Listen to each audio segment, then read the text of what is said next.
Hey, everybody. Can somebody confirm that they can hear me okay, please? I need a sound check.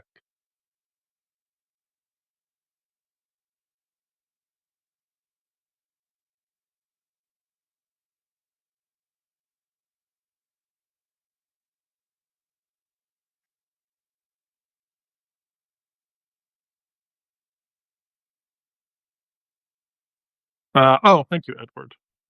Thank you much. Let's see who we have here today. Who am I gonna pick on today?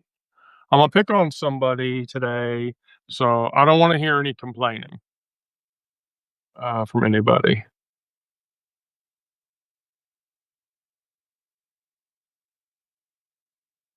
I don't want to hear any complaining.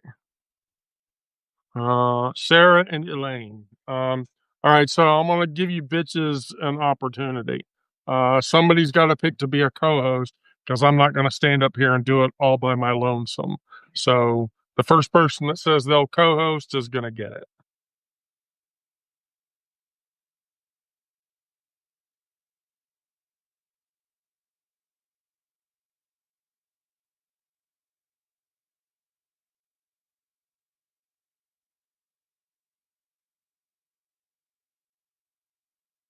Okay.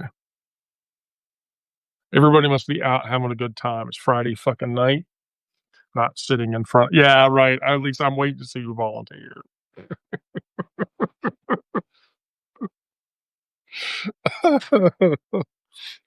uh, I'm hoping like somebody will come in that's new, so that we can like coax the new person in. Um,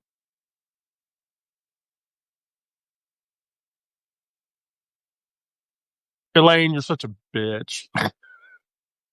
Hey, that's mean. I'm mean to Elaine all the time. I can be however mean to Elaine I want to be.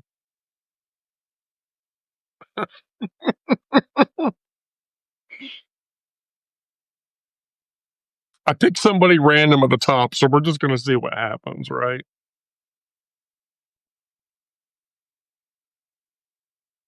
Well, Elaine, the finger wasn't for me. It's not enough. I mean, one finger's not enough. I need like four.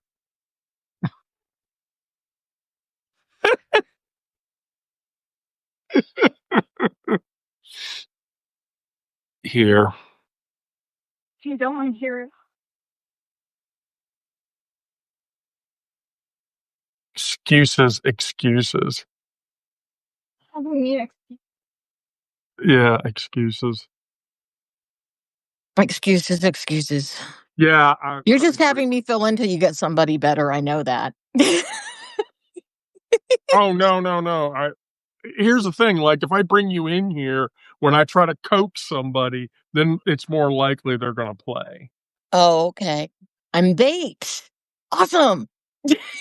Oh. Right. Oh. So if not, then I'm just gonna drag Aaron in here because Aaron asked the right fucking questions. It's because Aaron's your favorite. We know.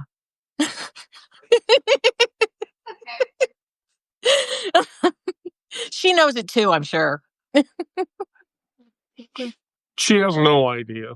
She doesn't know? Okay, well, we better quit talking about her. She came in and everything. No, she really doesn't have any idea. Hello, If she bathrobe did, guy. if she did, she'd bathrobe guy. Bathrobe guy, are you high right now? I just want to know.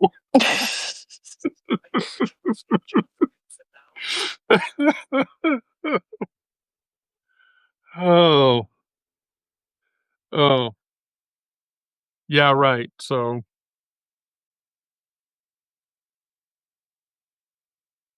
I was supposed to mow my lawn today, but my son's like, no, let me mow it. Let me mow it. And I'm like, well, okay.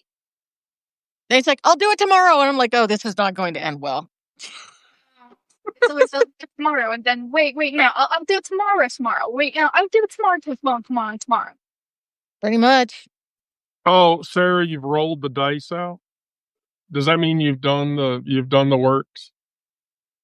Oh, Pat, come on. It's fun in here. I promise you. If you come into the live, Pat, I promise you it's fun. I was trying to get Pat to come in. Um,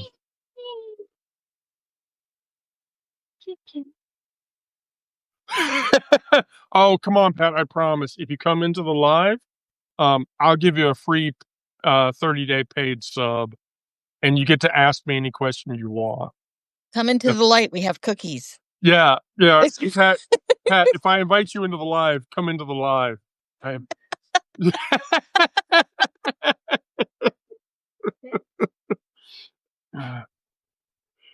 Oh, teasing us.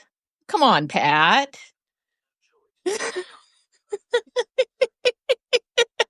Oh, I'm gonna be like, I'm gonna be shitty tonight. So Yes, you can ask yeah, Pat. anything. Literally, if you come into the live session, you can ask anything you want, literally anything, and I will answer it.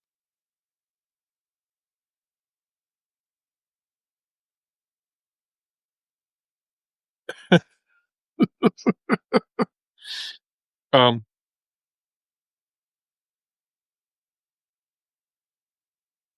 So that's why I did it. Um.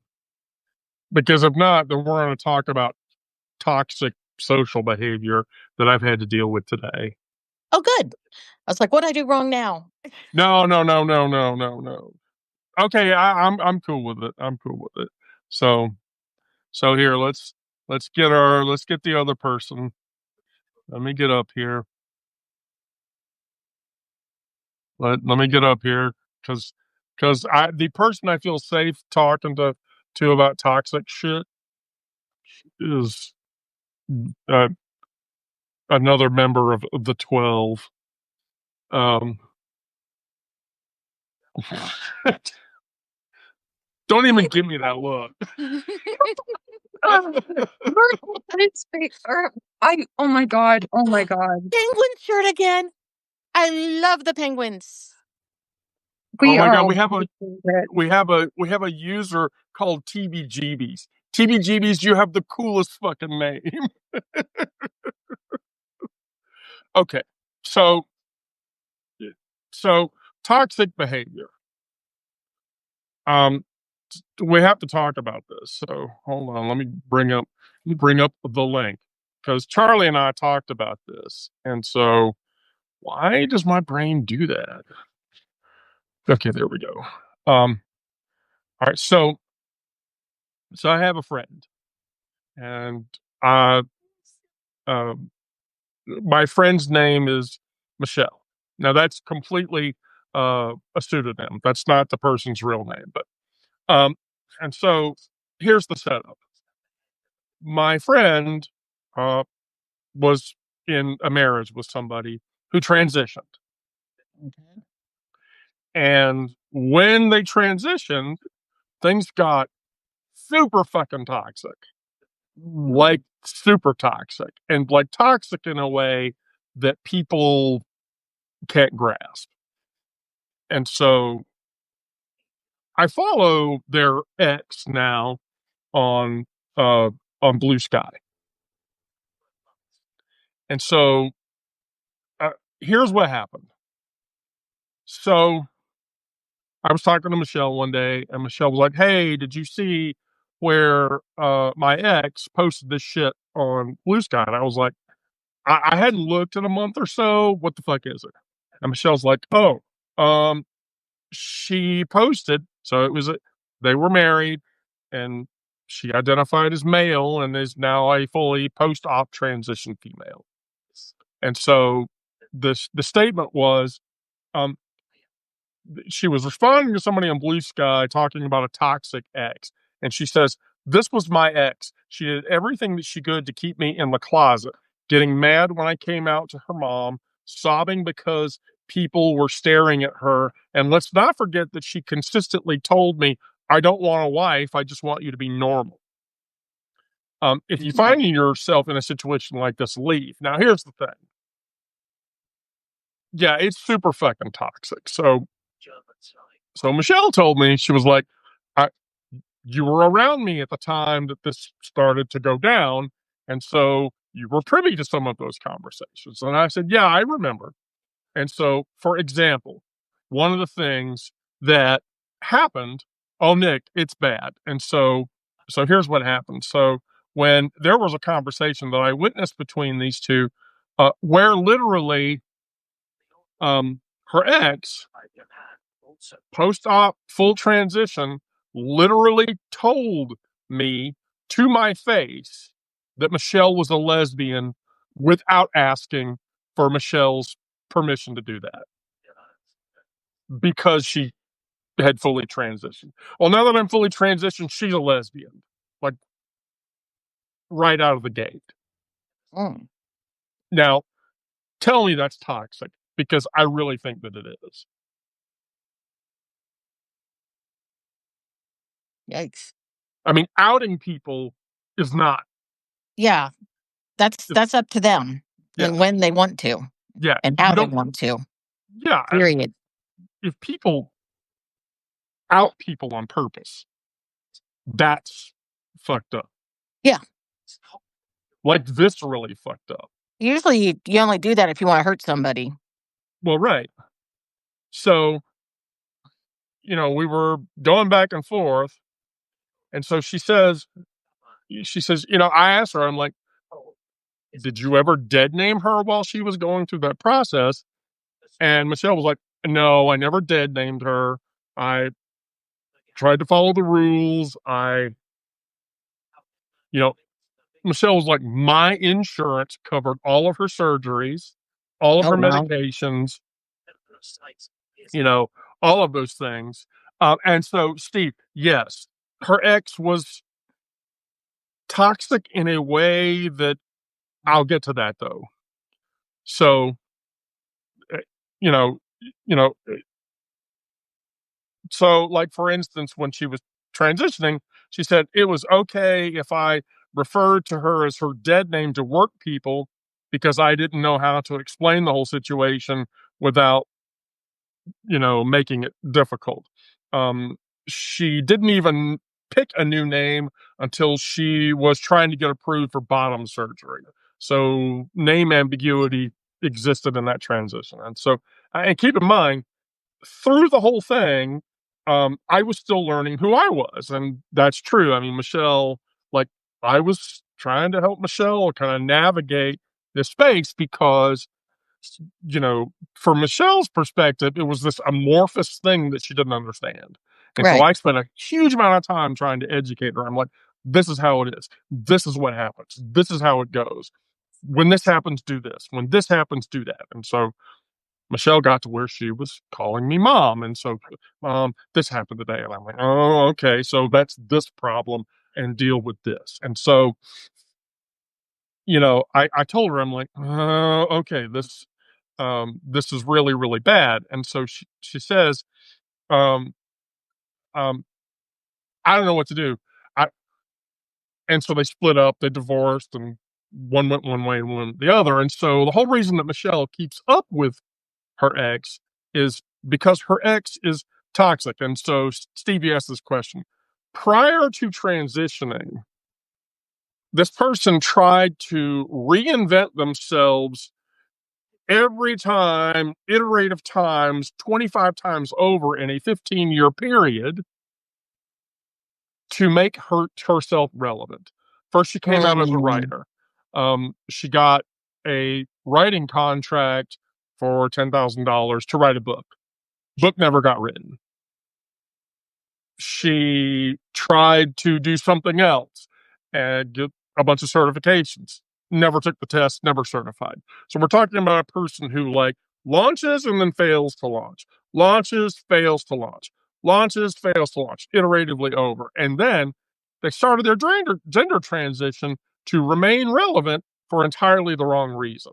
They transitioned because it was a social attempt to draw attention to herself, not the fact that she actually needed to transition. So when you look, for instance, when you look at pictures of her now, she's been post-op for like 2 or 3 years now. Never shaves, never got electrolysis done on her face, never did all of the things that a trans person is supposed to do. And so looks like a complete wreck. Yeah, So, they would. Right. I mean, like Fusan and I mean, we like try. I mean, she does not, because it's one launch, failure, launch, failure, launch, failure over and over again. And this is how bad it is for her. She's living in her car and she's door dashing because that's the only thing that she can do. That's how, like, okay, we've hit rock bottom. And that's And also why they're being ugly to hers, because it gives them a bit of a yeah, charge to, yeah. so she said that she like this was my ex, it was bad, blah blah blah. So I replied to her and I was like, hey, I just have a few questions. Now, this person does not know or remember that her ex and I are very good friends. Like, Mm. it's completely oblivious to this person. And so, from my perspective, interacting with her, I'm just some amorphous random trans person. And so I said, did your ex support your transition, help you pay for your surgeries and shit? I already knew the answer to that question from Michelle, but the fact of the matter is, I asked that question in a public forum where she would have to answer it. And so then I said, did your ex support you working or not working through the transition? Again, I knew the answer to that question because Michelle told me that. And I experienced conversations between the two of them where, basically her ex was like, I'm not going to work. I'm a trans woman. I don't have to work because I'm the wife and you're not. Holy fuck. Give me a fucking break. And then, Okay. so then I asked her, I'm like, was your ex observant of your orientation? And were you observant of your ex's orientation? The whole like random outing and shit, which is fucking stupid. And so, and then the last question I asked was, did your ex want you to be happy? And so, like, I told Michelle, I'm like, here, I did this. Michelle's like, you're not going to get an answer. She's not going to engage you. She's just not. And so, I said, well, we'll see what happens. So, sure enough, I got an answer. Okay. So here was the answer. So to the first question, did her ex support her transition? Her ex says to me, yes, but only because of her insanely good insurance paying for it, which was a deflection, clearly. And then, did your ex support you working or not working? I could never tell. Again, another deflection. And so on the third question was the orientation question. Was your ex observant? Were you observant? No, for the most part, she dead named me for years and would get upset at me wearing women's clothes. Which was never true in this case. And so, and then the fourth question, did your ex want you to be happy? She replied, no, she wanted me to bury my feelings and then act normal. We'll try again with us. So I three-pronged this and answered again. And so to the first question, I said, I mean, that's good at least. It's hard to fault someone as not being supportive and still paying for your surgeries and allowing your ex's insurance to cover your surgeries. My experience was the person that I was with at the time cut me off and said, do it yourself. And so then the answer to my second question, because she deflected on me, I said, so to be clear, you were working or not working during your transition phase, and they were supportive or they were not supportive? Yes or no? And so then on the third question, I said, that's the orientation observancy question. I said, I personally had the approach for my ex, call me whatever is easier while I work all of this shit out. I got dead named 40% of the time. I didn't give a shit. I'm a mother in the circle of my friends. They call me mom. They come to me when they have problems. That's all the validation I need. I don't give a shit about keeping dead naming me after that. People want to look. I'm just going to say it. people want to call me William to my face, they can call me fucking William to my face. It's not going to do shit. I don't give a shit. I literally don't. I anticipate that every person in this live will never use my dead name. I just don't expect that. I trust all of you guys. So that's not something I expect to hear from other people. And by the way, if I did hear that from somebody, I'm pretty sure everybody in this live would tell that person, shut the fuck up. You're talking to my mom. Be the fuck quiet. So I don't need that. And so to the happiness question I asked, I was like, so she didn't want you to be happy. Did your ex do things that you wanted her to do? My ex just didn't care much. It was some amorphous thing that they didn't understand. So asking, you know, I had a girlfriend at the time, and then I had my child's mom, who I was long an ex from. And so asking them to do things was just sort of like I was speaking a different language that they didn't even know what the fuck it was that I was talking about. And so they didn't do any of that. Okay. And so my happiness became my own internalized struggle, which is something I struggle with even today. And so I went back to Michelle and I'm like, here. And Michelle looked at me and she went, oh my God, Wendy, you've trapped her. Now she's going to start like trying to convince you that how really bad of a person I am. And I'm like, well, first thing, she's not going to convince me of that. Right. That's just not going to happen. I've been friends with you long enough and I've worked with you side by side for long enough to know that you're not that person and I'm not worried about that. And so she said, yeah, but like her responses, that suggests she's going to start like hammering you and, wall of texting you with a bunch of shit.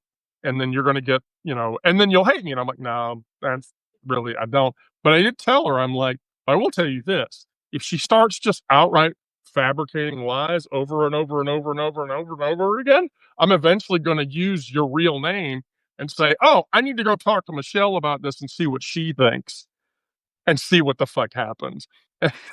And Michelle then tells me, oh my God, Wendy, please do that. Because that's going to cause her to implode. I went, okay. But here's the thing. So here comes my question. My question is this. If I carry on this conversation and then I drop Michelle's real name later in the conversation, is that me being toxic? About the scale. I wouldn't do it because I'm too nice, but I could also see why it'd be fun to do it. Does that make any sense? I mean, it's so wrong that person needs a comeuppance. They really do. But I couldn't be the one that did it. So the you social can. question, so the social question becomes, as a mother, ooh, hey, mama bear vibes. They yes, cover a lot. If I'm truly the mom that I think I am, the answer to that question is yes, I should do that because I care about Michelle. Mm-hmm. And because I know that this person is out there doing and saying profoundly negative shit, then my mind says, yes, that person needs to have a shoe thrown at the back of their head, and I shouldn't have a problem with it. I mean, if it was my kid, I definitely would be pretty evil. I have to admit, my mama bear frightens people.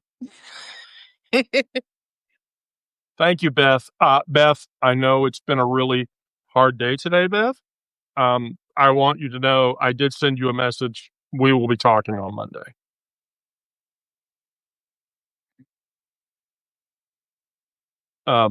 Yeah, Kathy, I completely agree. Relationships fail because people are involved and many people are incapable of relating. I think relation is a problem that people have when engaging in relationships. And trans relationships and queer relationships are at times easier because of that dynamic, but then in other cases complicated. So that's why, yeah. And I'm sorry, Lisa, but the other person in this conversation is staring daftly, and I have no idea why. She hasn't said a word. I've been like, oh my gosh, I'm talking too much again. No, I'm just trying to take it all in. It's a lot. Like Right. it's so much. Right. So here's the thing. So Michelle's ex has been viscerally toxic for a long time. And let me put this into perspective. Again, more perspective. So there was the conversation they had where I was privy to the conversation because they were talking on the phone, and Michelle's ex was telling her, "We're in a BDSM relationship now, and you have to dominate me." That no. And You can't force people to do kink. They're either yes, kinky or they're not. You kink forcing is not allowed. no. You Can't can't do that. right. I mean, that goes back to the argument of non-consensual consent. Mm-hmm. Does non-consensual consent become a thing that is socially valid? In my opinion, it is not. It is not socially acceptable to non-consent consensualize some activity. Oh, Amber, you're probably right about that. I mean, there's the Russian P tape.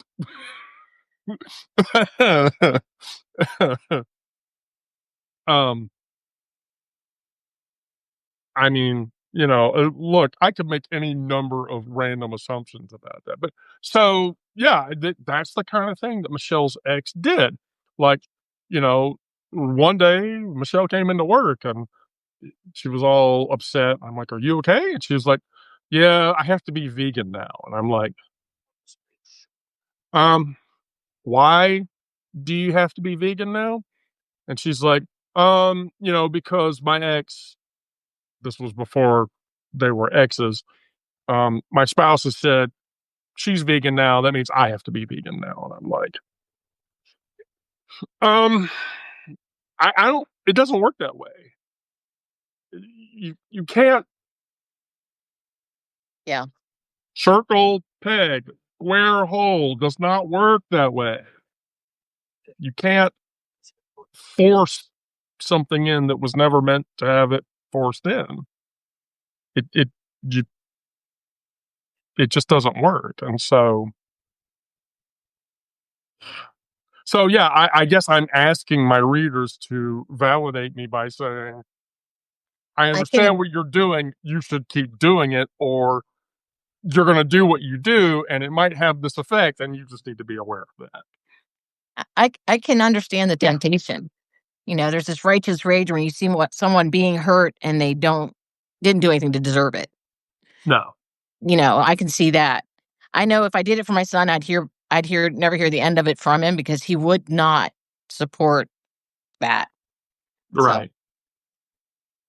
So, it's funny. He's lectured me. He's like, "Mom, you taught me this. You can't go backwards on this." He's always arguing whether or not I'm being ethically enough because apparently I was really rigid on my values with it when it comes to how you treat people. Well, so here's the thing about that. And we talked, my partner and the kids and I, we talked about this at dinner. It's a cortex problem. So here's something that happens in the trans community. So a lot of younger people in the trans community are entering into spaces that are not traditionally trans spaces, and they are forcing themselves onto people in those spaces. So, for instance, not to be crude, but there's no other way to say this. For instance, Reddit. So there are younger trans people who were going into lesbian subreddits and posting naked pictures of themselves with their genitalia out and saying, I'm a lesbian. If you're not attracted to me, you're transphobic and fuck you. And it is creating this toxicity in those spaces. And so the thing that people, uh, uh, yeah, Mason, please. And so what that's doing is it's creating a divide. And so I read an article today that it's talking about the great gay divorce, and that's lesbian, gay, and bisexual, so LGBT people who are trying to unmarry themselves from the QTIA2S plus side of the acronym, because there are people in this space who are being so toxic and who are being so almost violent about it that it's causing them to clash. And so, and as an older trans woman, that's not what I want, because it makes people collectively put me into a box that Right. says I'm just like that person who's doing that, and I am not. That's because our brains think relationally, and if you get a whole bunch of bad from one section, you start avoiding that section of people because you're like, wait a second, all of them are, and it's not true. But if you aren't constantly aware of the fact that your brain's going to lump people together, Yes, it's yeah, because mob mentality. right. It is if one part of the mob is that way, that means that all of the mob is that way, and that's not the case. Never. When I go into a lesbian safe space, I'm going to my sister's room. It's a lesbian bar in Atlanta.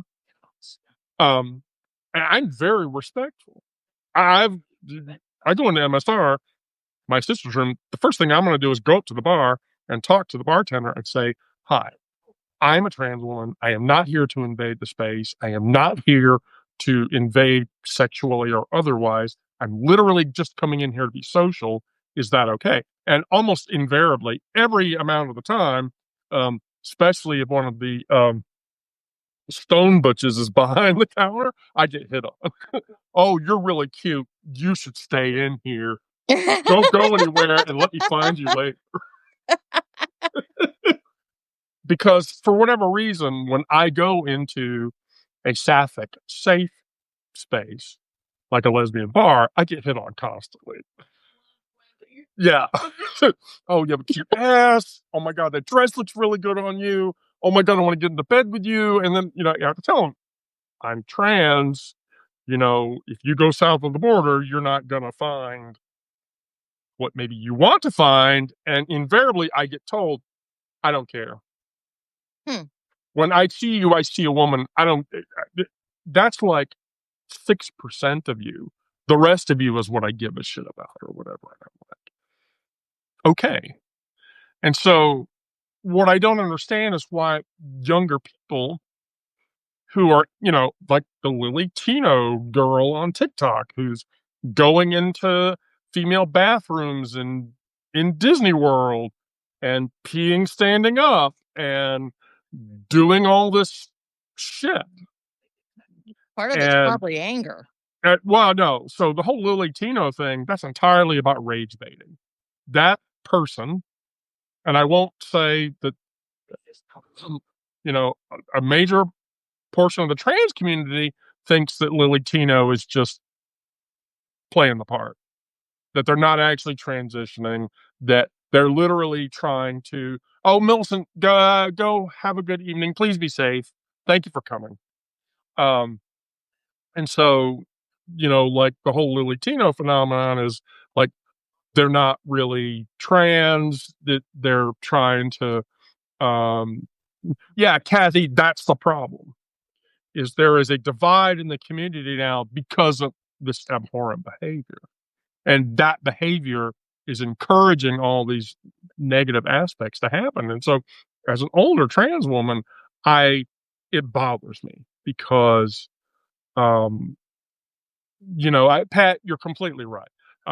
Younger trans persons, I don't think are aware or realize how hard it was for elder trans to get through things. I've said this before. Carolyn Cossey was somebody that I had contact with. She was a Bond girl, and she's a UK transplant. She lives actually in Kennesaw currently, and I lived Oh, wow. in Kennesaw. Yeah, and so I had conversations with her, and like she was like, "Yeah, I lived in London. I transitioned in the mid '70s, and it was a nightmare. If you transitioned your gender in the '70s, you had to sign NDAs that said you would never date anybody other than the opposite gender of which you were transitioning to. You had to move 500 miles away from anybody that you knew. You had to continue. There was all these draconian rules, and you followed all of those rules. Oh, and then get this, even the more nightmarish thing or the more difficult thing for early trans persons, 60s, 70s, and 80s was um, you had to fully present as an integrated, unclockable, so clockable meaning people that could pick you out because you were trans, female for 2 years before you could even go into hormone replacement therapy. You couldn't get HRT unless you lived as a woman religiously for a period of time. Oh, And wow. so in Carolyn's case, like she was like, yeah, yeah, take a look. It was completely draconian, McCarthy era, shit, all of that. And so, and the way Carolyn tells it, she's like, yeah, it was horrible. I I had to separate myself from my family. I couldn't have contact with my family. Nobody knew, um, you know, who I was. I had to reinvent my entire life, and it was just horrible. And so, like, what came out of that was in the mid '80s, she'd had enough. She was in movies. She had a movie career. She did a centerfold for Playboy, full centerfold for Playboy. And this is a male to female transitioned post op post operative transitioned person.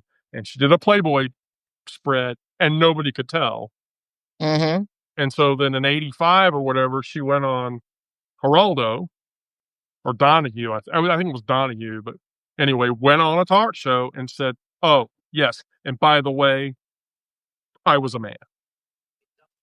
And so it was this, she was like, and that, like, I had violated all of my NDAs. I had to stop taking hormone replacement therapy. I had to do all of this shit. And so I was like, "What did you do?" And she was like, "Well, I'll tell you what I did. I started getting my HRT meds from Europe. I was mail ordering my estrogen, and I didn't need to take an anti-androgen, spironolactone or whatever, because I'd fully transitioned. And so, um, and so then, I wrote books, and that's how I've gotten by. Is I've written numerous books about the experience or whatever. And so the younger kids who don't understand that history, Right. don't understand where that history came from or why that history happened the way that it did. And yet, the things that younger kids are doing is making it hard for the rest of us. Right. And we're suffering because of it. Which is why when I go out in public, people look at me and say, "You'll never be a woman. And I know that you're just a guy in a dress. And you disgust me," and all of those things. That's just how that happened. And so, yeah, Kathy, I completely agree. And you can say people are fucking stupid when it comes to gender and who people are at birth. Here's the thing. Gender and the understanding of gender is entirely a social construct. Assigned sex at birth, that's biology. Although, to be entirely fair, there are variations between the assigned sex binary. There's intersex individuals. Mm-hmm. I was one of those people. I had an unnaturally low to zero level testosterone when I was a kid. I went into puberty with zero testosterone, and it never caught up. And so, my endocrinologist now would say, if I were faced with you at that age, I would say, you need to go through gender transition and you need to change your gender because your body is not behaving the way that a male body behaves. And as it turns out, what they did to try to fix me was much worse. Much, much worse. Because basically what they did was they put me on HGH and testosterone injections for 3 years. And at the time, I was about 3'8", 3'6", 3'7", 3'8", and I had not grown in 2 years. So from 8 to 10, I had no growth changes. And so after 3 years of human growth hormone and testosterone injections, ones, by the way, that now looking at those medical records would have been 4 to 5 times the amount they would have given a normal individual. So in 3 years, I grew 3.5 feet, which was extremely painful. Mm-hmm. And so when I went into HRT, I do my blood tests. There are days that my testosterone is like 15, which is where it should be, given the amount of estrogen that I take. And then there are other times that my testosterone is in the 500s because of how viscerally disgusting they violated my body chemistry when I was a kid, which makes it horrible to deal with. So, but yeah, gender, that's a social construct.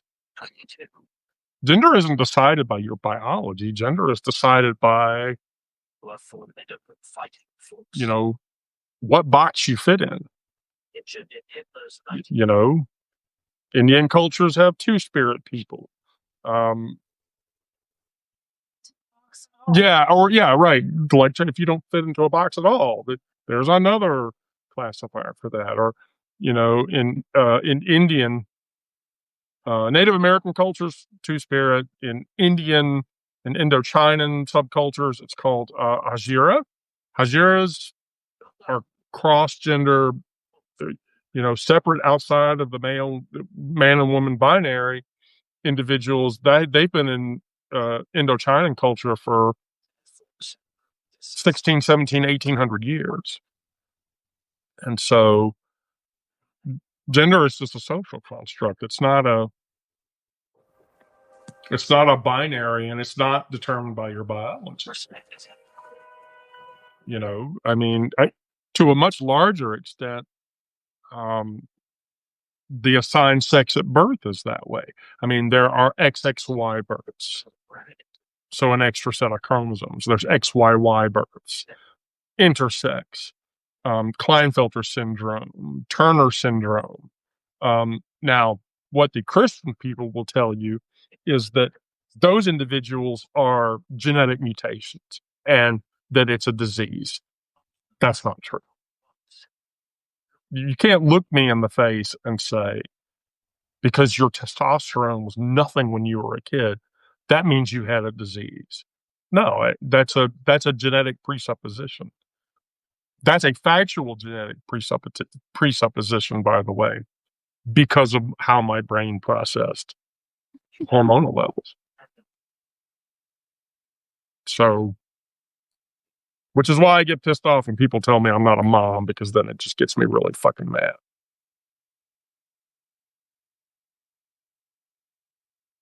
I bored you both completely to death. No, you didn't. No, I was going to say, my husband, I found it a while back. My husband gave me a Father's Day card. The first Father's Day he was with me. because I taught my sons to throw footballs, how to ride dirt bikes, how to play baseball, how to play basketball. I did all the dad stuff. I taught them how to shoot, and he got me a Father's Day card and told me what a great dad I was.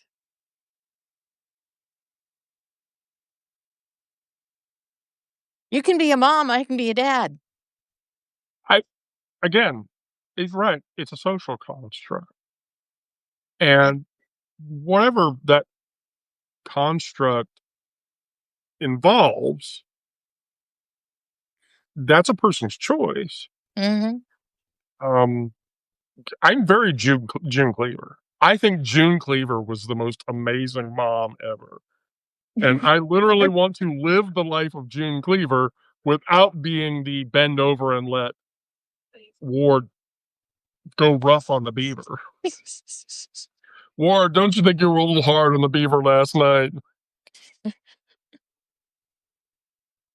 I'm not sure that she ever knew what the fuck she was saying and how people would take that later.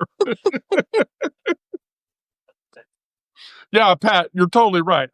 Oh my God, I completely agree with you.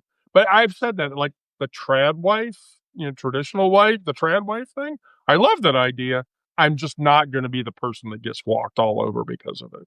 I love my kitchen. I love cooking food in my kitchen. I love cleaning my house. I love cleaning bathrooms and shit. I love doing wife things in my house. And I'm not going to stop loving those things. You are not going to walk all over me, though. A good wife doesn't get walked all over. So that's right. Yeah, exactly. I'm the most dominant subby mommy you'll ever meet. Mm-hmm. Shut up, Charlie. Be quiet, Charlie. This is so goofy. Tell me I'm wrong. I'm not disagreeing. I just think that it's a funny statement.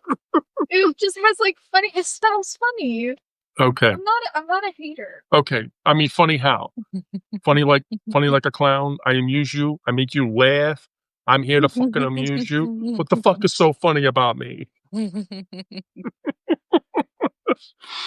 Pat, yes, Pat, I literally will come to your house. I will clean your house. I will cook you food and then leave. I literally will do that. Especially if you have a really good kitchen with the gas stove. You don't have an electric stove or whatever. Oh, then it's on. If you have a gas stove, it's on. I'm definitely going to do shit in your kitchen. I don't have a gas stove. Doggone it. For top and take a shit in the kitchen? Oh my gosh.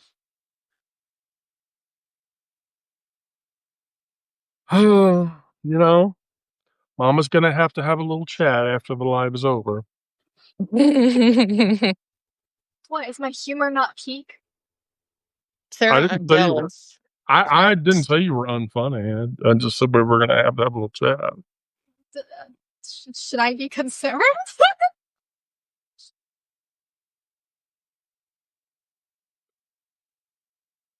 Okay, I see you're not going to answer me. No, I'm not. I see how it is.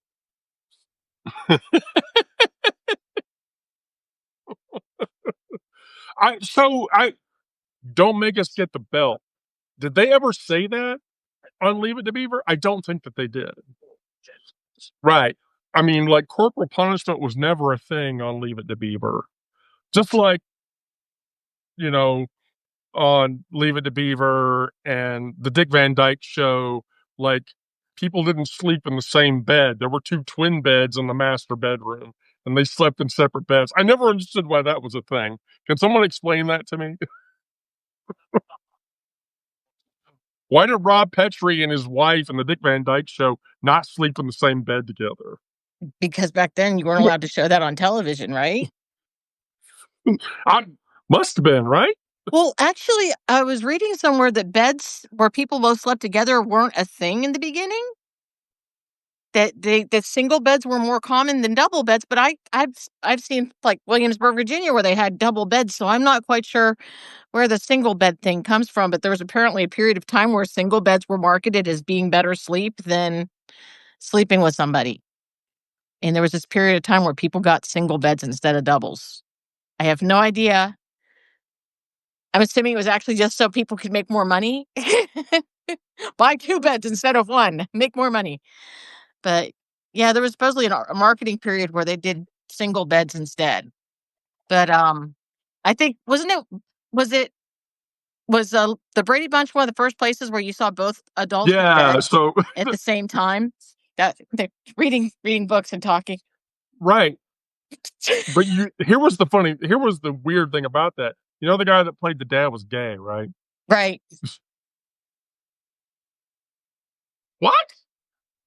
Are you kidding? I didn't watch that show.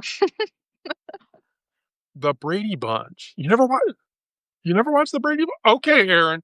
Like, That's what was sad. what was your first sitcom as a kid? I don't know. My dad watched Frasier. That's a lot later. Yeah, I don't. Gosh. I mean, I remember watching the Brady Bunch, but like they seemed like adult children, and I didn't understand like the point of the show. So No, I mean they were multi-generational. I know, but Had they like just seemed older. yeah, but like the youngest Brady girl was like 8. So Yep. there was the 8-year-old, the 13-year-old, and then the 18-year-old. So there was like multi-generational age variants. Mm-hmm. And They were all so very, very well behaved. yeah, right. I mean, That was a little weird. yeah, I know. Kids behave that way. I didn't behave that way. 6 kids never fighting. Yeah, right. That Oh, never that's right. happens. Aaron's a baby. Oh, okay. That would be a problem. I mean, Is it? Aaron, you're barely a Gen Xer, right? I mean, I identify as a millennial. I was born in '87. Oh my god. I was So out of high like, school. yeah. I could have a kid your age. Holy crap. Okay. Sorry. I'm I I'm remember not watching like Lassie and Black and White and Mr. Ed. I like those, like the old black and white stuff, like more than some of that, like On Nick at the Night. 70s. Yeah, yeah. I just want to be very clear. You understand that I am old enough to be your mom. Well, you are my mom.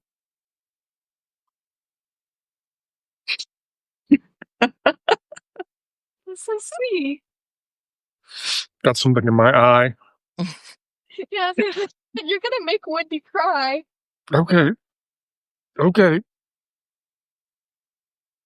I'm used to being a mother.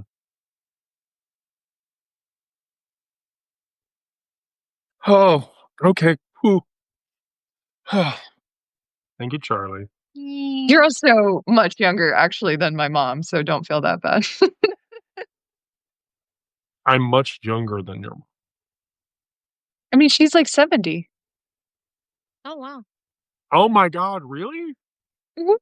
So you were like were you like the Surprise? yeah, were you the surprise baby? No, I'm the oldest. What? Wow. Yeah. How the holy shit. How the fuck does that? Wait, how many siblings can I ask how many siblings you have? Yeah. My brother's 2 years younger, and then my sister's 5 years younger. Okay. Oh, wow. Okay, so I'm full transparency.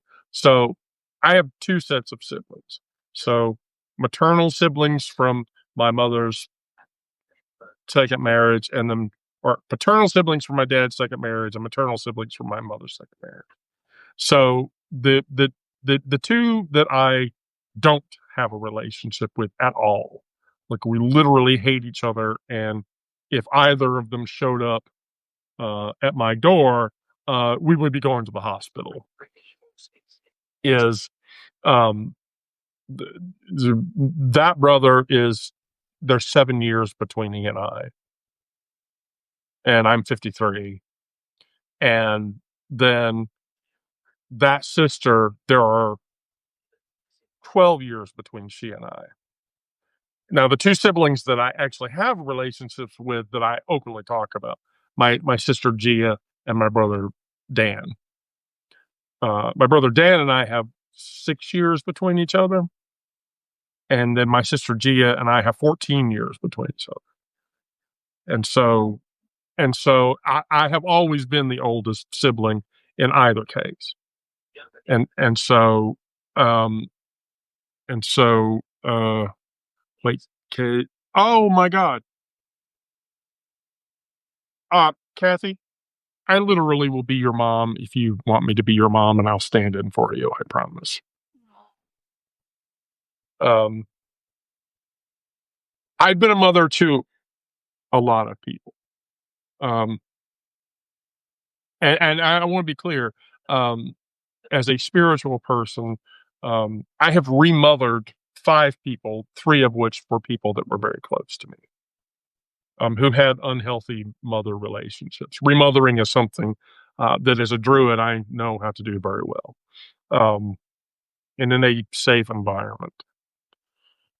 As I sit here and say that now, I can't believe this. Anyway, so Wendy, when I get older, I'm going to be just like you because I'm 16 and I've already adopted 2 of my friends. And I had adopted 3 of my friends, but one of my children said that they didn't want to be my child anymore, and it made me very sad because I had done a lot for that child and I stood up for that child.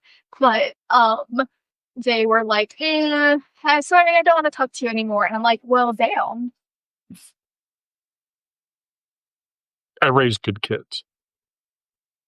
Yes, you. I try to raise good kids. So yeah, I mean, shit. So you're really the oldest. So then I have to ask, because I'll answer this question too. Which one of you is the crazy one? Which one of you is the centered one? And which one of you is the artistic one? Skies of German. I'm the crazy one. I guess my brother's the centered one. And my sis Emily is very theatrical. Like she would make up lyrics to Phantom of the Opera, but instead of like sing for me, she'd be like shit for me and like, just the most terrible stuff. But it was funny because she was so musical about it. So, all full transparency. I'm the analytical one of the 3 of my siblings that we'll talk about. My sister is the creative one. She's the one that's in marketing and does a really good job at it and makes a shit ton of money. And if anybody in this chat is a video game person, you should maybe send me a DM and tell me what your favorite video games are, because my sister's been in that industry for 10 years. My brother, however, he's the crazy one. Like, my brother is so off the kilter, which makes sense because Kira loves him.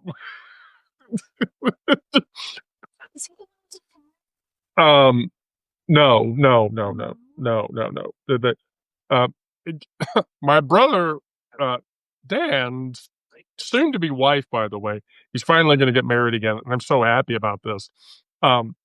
His soon to be wife is an equestrian therapist. Yeah. Nice. So she has a horse stables, and she is a therapist for troubled youth, and she uses horses to do it with. And here's why. Well, do you know why? I mean, I know like there are programs typically with autistic, just the soothing that, caring for animals brings. And no, okay. No. Yes, but no. Here's what it is.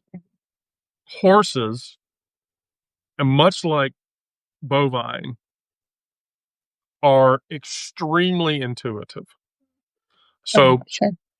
so for an autistic person, and I'm an autistic person and I can say this, complex emotions are extremely difficult. And let me quantify complex emotions for you.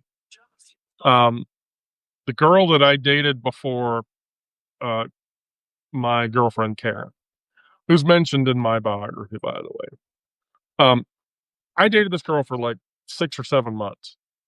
And 2 weeks before we broke up, went out one night, went back to her house, and she did everything that she could do to get me to go into the act.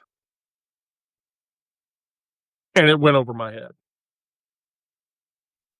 Like, she was doing, like, kissing the back of the neck, fuddling with the ears, touching things. It was all completely oblivious to me. I had no idea what the fuck was happening and went over my head. So, for an autistic person, complex emotions are extremely difficult. Here is where they are not simple emotions. So, to an autistic person, an animal, if an animal likes you, the animal will like you. If the animal doesn't like you, it won't like you. And horses, much like bovine cows, can detect when people don't feel safe or secure.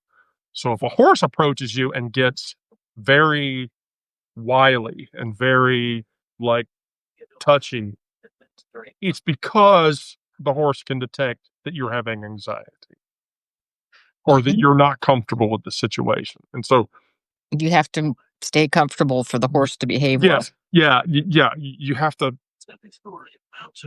I mean, for the horse to approach you, that horse has to feel safe with you, and if he doesn't, he's not going to. And so, you know, that's how you teach an autistic child to understand specific emotional cues that happen between people. You teach them to see when cues happen between themselves and another animal whose simple emotions are going to be, I like you because you feel comfortable and you feel safe, or I don't like you because you're sad and you're depressed and you have anxiety. And so that's what my brother's soon to be wife, spousal person does. My brother, on the other hand, he was a longtime forest firefighter. So fought forest fires in Cali, which during his first marriage, his first wife, after 15 years of him doing it, told him that if you don't leave, I'm going to leave you. And here's why. My brother is very devil may care, is very, I won't say fickle because there's like a really cool way to say that and mean the same thing, but I don't know what the word is. But, he throws caution to the wind. And so after 15 years Edward, thank you for coming by. After 15 years, there were 15 guys on his original engine of forest firefighters. And on his 15th year anniversary, 14 of the 15 original members of that engine had all died fighting fires. And the last year that he ran, the guy who brought him up, so the guy that taught my brother like everything about how to fight fires and how to engineer shit or whatever, it was during the Casa fire that happened that year, right outside of Napa Valley. And they dropped him into a situation where there were 150 people who were trapped by a fire. The guy dug the escape ditches himself, dug himself into the ditch so the people could get out, and he died. And that's my brother. My brother is like, this is going to happen. Fuck it. We'll take care of it. It's the Jewish. Well, what happens if you go with it? I don't give a shit. I saved people's lives. That's my brother. And so, versus me, I'd be like, okay, I mean, we're going to save the people, but I'm going to try to figure out how to get out of it. I'm selfless. My brother is much more selfless than I am. And so I will a great story. Greatest fighting story ever. So about 12 years ago, he'd just come off of fire duty. So he'd been on fire duty for like 3 weeks. And he went home. And that was during the Big Sur fire that happened. The Big Sur fire that happened. So got home, pulled up in his Subaru Forester because that's what my brother drives. And he wasn't married at the time. And he walked in the house and he had his red bag, that had like 2 changes of clothes and his toiletries and his computer and shit. And so he went to his fridge, opened it up to get a beer out, and then walked to his back porch and cracked the beer open and looked out the back porch and saw about 150 yards away a wall of fire. Like a wall of fire. And so my brother's thought is, I need to get the fuck out of here now, or this is going to become a problem. And so, and he just had his flip-flops on or whatever. So in his flip-flops, grabs his red bag, runs down to his car. By the time he gets down to his car, you can see the back of his house is now engulfed in flames. Oh, shit. And then he gets into his car to start the car, and the car won't start. And the temperature gauge on his car has now gone all the way up to hot. He gets out of the car, and the tires have melted into the pavement. Oh, wow. So now the house is fully involved. And so when he got out of the car, he felt squishy. Flip-flops had melted into the pavement. Oh my god. Oh my god. Oh my god.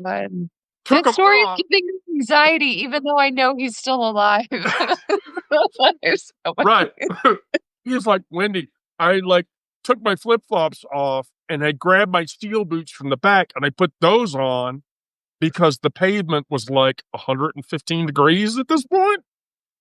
And I was going to burn my feet. And he said, in my work boots, I ran down to the lake where everybody else was because that's where everybody would have gone. And so I said, well, did you see the house from the lake? He was like, yep. And I was like, how long did it take? And he was like, I'm not shitting you.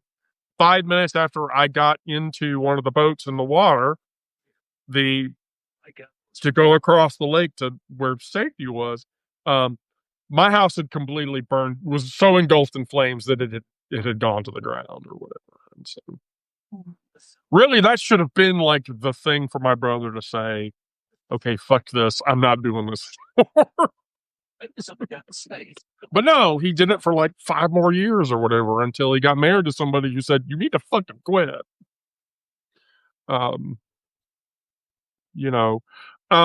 Kathy, my stories make you realize that while I may want to give up and I need to remember that I'm here for some reason and I need to keep going. Kathy, that's the same thing I tell myself every day. Oh, Pat, yeah, the beer. The beer never left the hand. Here's why. Okay, so my brother is a huge IPA person. He swears by IPAs. They taste like shit. I would never drink an IPA to save my life. I don't understand why people love those things. It's shitty fucking beer. Don't drink it. It's not beer. If I can see through it, that's not beer. Don't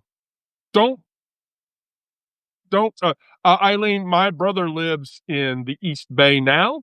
At the time, he was living in San Ramon Valley. Right. San Ramon Valley. So about 25 miles south of UC Berkeley, which is where my parents live, incidentally enough. So yeah, IPAs, they're complete shit. So my brother and I fight over that constantly. And so one night, and I'll tell you another great story. Oh boy. So Gizmo was like a year old. And so we we went out one night, and for whatever reason, my brother was on this high gravity kick. And so I drank a full bottle of Omengong's Three Philosophers, which comes in a quart bottle and is 17.5% by volume. Now, I'm a person who I'm a person who has been drinking a very long time. A very long time. Well, I got so drunk that night that my 1-year-old, um, my brother kept putting Gizmo in my hands, and I kept like, "Hey, laugh, be funny," and she would giggle or whatever, and then I'd give him back to my brother. My brother was like, so the moral of the story is, when you have a 1-year-old, don't get really really fucked up, and then expect to be held accountable for anything that happens after that or whatever. And moral of the story, Kathy, yes, you're here for a reason. You're here for a reason. So I'll follow that up with an even funnier story. So there are people of my stock of individual. There's two things that you never say to a person like me. And the first thing is, I'll bet you can't do this. Don't do that. Don't ever say that to me. And then two, if you did this, it wouldn't go well for you, because if you say either of those things to someone like me, not only am I going to do it, but I'm going to prove that it worked out. Well, anyway, so one night, uh, I was drinking at the pub and I was chewing away. And so we had a General Foods food rep who would come in. And the name of the bar is the Ship and Anchor. It's in Atlanta off of Hammond and Roswell and Sandy Springs. That was my pub for years. Well, so I had a General Foods rep, and so he was a friend of mine. His name was John, and I was like, cheers, go drink my pint after work every day, and cut it up with the people that I love to cut up with, and then go home. And so this was the year that General Foods released the Fiber One bar, and so he was like, "There's like 9 grams of fiber in every one of these bars," and I was like, "Oh, really? That's bullshit. That I just need a box of those and nothing would happen." And so he was like, "Well, I got like 2 boxes in the car. Why don't you put your money where your fucking mouth is?" And I went, "Oh, okay." And I had like down 2 pints, so 22 ounces, 2 pints of Guinea. And so he ran out of the car, come back, and he had like 2 boxes of those things. And there in front of like 25 people, I wolfed down all 2 boxes of those bars. Oh So dear. That must have been so disgusting. no, there wasn't. No. The disgusting part didn't happen until the next day. So, To eat the same thing. oh no, honey, Mama was drunk. I didn't care.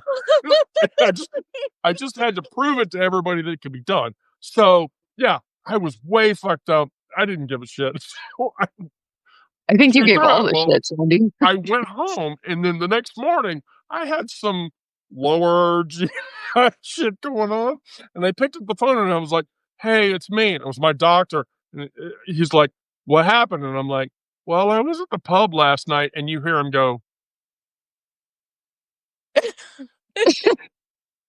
"Why does it start there? Why does it start there, Wendy? Why?" And I'm like, "Okay, but here's the thing. So here's what happened." "Okay, tell me." And I'm like, um, I ate like 2 boxes, so like 14 or 15 bars of Fiber One bars." And he's like, "Okay, how much fiber is in one of those?" And I'm like, "It's 9 grams of fiber per bar." And he's like, "And you ate 14 of them?" And I went, "Yeah." And I was really drunk. I was really drunk when I did it.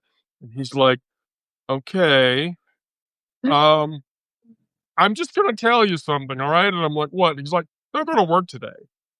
Call out sick from work." And I said, "Okay." And he said, And then don't leave the house, but get somebody to get you a bottle of liquid magnesium citrate. It looks like water. And when you get that, don't drink it. Because there are people that buy a bottle of that shit like it's water and then drink it. And that's never a good idea. There's TikTok videos about that. And so, and so he's like, take 2 tablespoons and then just plan to never leave the bathroom. And I was like, how bad can it be? And he's like, Wendy, I want to tell you that you've ingested close to 125 grams of fiber Yep. in less than a 12-hour period. It's not going to end well. You're not going to leave the bathroom. And I didn't believe him, and I hung up. 2 hours later, it was an entirely different story at that point. It was entirely different at that point. And so then, yes, after that, I never did that again. How much weight do you think you lost? Not much. Oh shit. At least like so I've done a druid cleanse before, and that's a great way to lose about 12 pounds. Oh, okay. You want to lose like, you're like trying to make weight or whatever, do a druid cleanse. I can give it to you. You'll lose between 8 and 12 pounds. Oh, I was just trying to make a crude comment about how big your poop was that you actually lost weight from it. I'm sorry.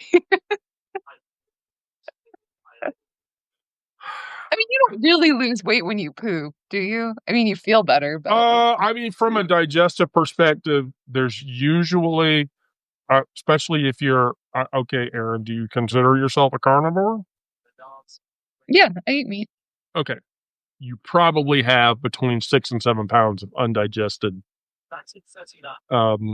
Eileen, I will send you Eileen, I kid you not. Today alone, I did 6 druid herbal guidance bits for people today. I will send you one. Mag citrate, Pat, that will literally clean out the plumbing. Mm-hmm. The only other time that I ever had to do that was smoking weed with my grandfather when he was in hospice care. Which, if you've been around, you know how that went. I mean, I could tell that story again, Pat, but I'll save that for when you're actually on the live so that I could see your reaction to it. I know for a fact, Kathy, I know you haven't heard that story, and I know Pat hasn't heard that story. So, yeah, that one didn't go well. No, Eileen, it was 2 boxes of Oreo double stuffed cookies. And the problem with Oreo double stuff is the white cream in the middle constipates you. Oh, I didn't know. Yeah, and then it turns into an Eddie Murphy, Richard Pryor joke where you're like, what really makes them mad is when you're sitting on the toilet, right, and you're straining for a real long time, and one little pebble should come out, you shove your head up your asshole and say, that's all the shit I'm gonna get? Right, because that's what happens when you get extremely constipated. But I had a thing for Oreo cookies back then. That was like, when I got really, really fucking high, I wanted Oreo cookies. So now you all think I'm crazy or whatever shit. If I was a vegan, how much undigested stuff would I have in my body? So if you're vegan, from a vegan perspective, nothing. And here's why.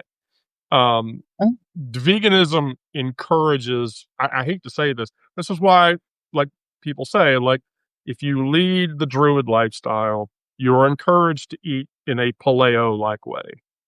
And if you eat paleo, you'll lose, just like keto is unrealistic. But here's the problem with doing keto. Eating keto will damage your body because it'll fuck up your kidneys.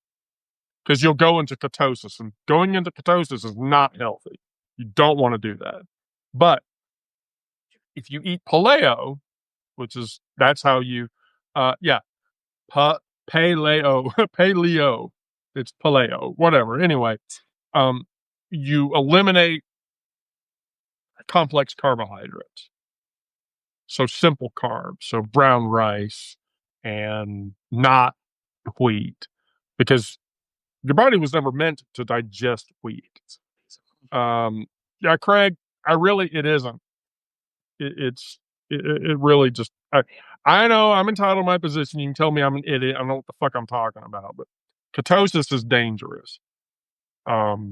It's very dangerous. So, but yeah, paleo is go back to unprocessed food. So remove complex carbs, focus on simple carbs, and then focus on proteins, and you'll lose. I guarantee you lose weight. It's not hard. Of course, doing it is very difficult. But here's the thing. For years, I cheated by doing this. Um, Whole Foods, like the Whole Foods, like food bar, has been paleo for the last 8 years. So if you go to the Whole Foods bar, half of that bar to most of that bar is completely paleo. Eat one of those meals every night, and you'll lose weight. It'll be a little bit healthier, and then too, I think like it's like $12 for like one plate of food from the Whole Foods joint or whatever. You'll actually do a lot better food and health wise. So anyway, we're almost at the top of 10 o'clock, so we've been going a little bit. We need to bring it down. So Lisa, Aaron, questions? Nope. I was just looking outside, realizing it's getting dark, and I got raccoons and I have chickens. So Raccoons, trash panda. no, they'll rip a chicken limb from limb, and then Yeah. Can Charlie still hear us? Oh yeah, that's right. Charlie's still right here. Okay, then I won't. It's not an appropriate question. No. Ask the question. I was gonna ask how often you do dirty things in the kitchen, if that's why that's your favorite room in the house. how often do you cook in there? Aaron is asking how often we fuck in the kitchen. During the week. Well, Charlie can't answer that question because Charlie's not here during the week. Yeah. That's true. Yeah. Wait, hold on. Wait, hold on. I need a prop. I don't have a prop. I'm gonna pretend that I'm Mickey Rourke. Does this excite you?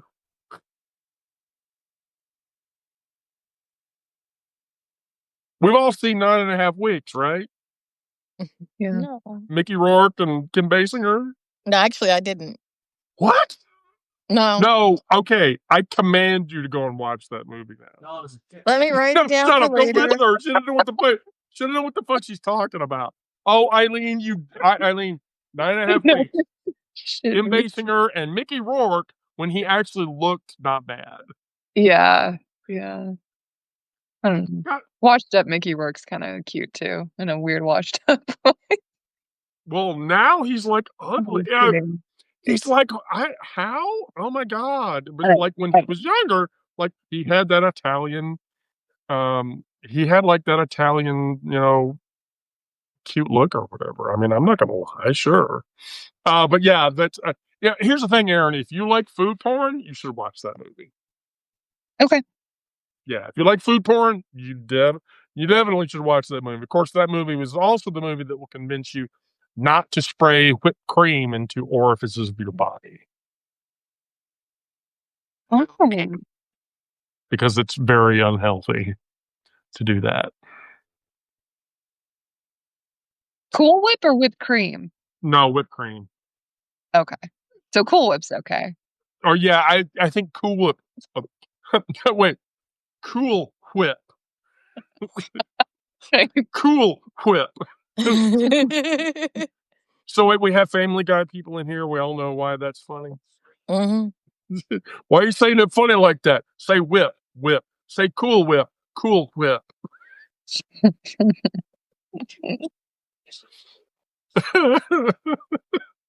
Okay. Anyway, Is that it? Do you have another one? No, that's everything. Okay. Right. Family Guy, you can't type. All right. Aaron, Lisa, thank you both. Go get your Bye. chickens. If something happens to your chickens, Lisa, Yeah, I'm gonna get feel those like chickens. yeah, Yeah. I'm gonna feel like shit. So, Okay. Bye, all right, Lisa. ladies, love Bye-bye. you both. Bye. I'm trying to exit out. I So, got you. Good night, John Boy. Good night, Mary Ellen. Good night. Wait, can't somebody masturbate in peace? Okay. Anyway, I'm very bad. So thank you everybody that joined the live tonight. If you're new here, please subscribe.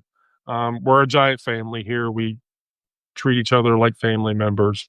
We're all here for each other. I can't get through this shit without you guys. Um, you know, we can't get through this without each other. If you're in a safe space, stay there, stay safe, be safe. We'll tell all of you. Um, if you want to support the pub, ask Craig. He'll tell you how to support the pub. Because I like I said, I can't do this without you guys. And so with that, I will tell all of you, I love you all. Please be safe, and please do what you need to do to take care of yourselves and have a good weekend. And I will check in with everybody. If I don't do it tomorrow, tomorrow, Saturday, live sessions are kind of ad hoc. But then we'll see each other again on Sunday evening at 7:45.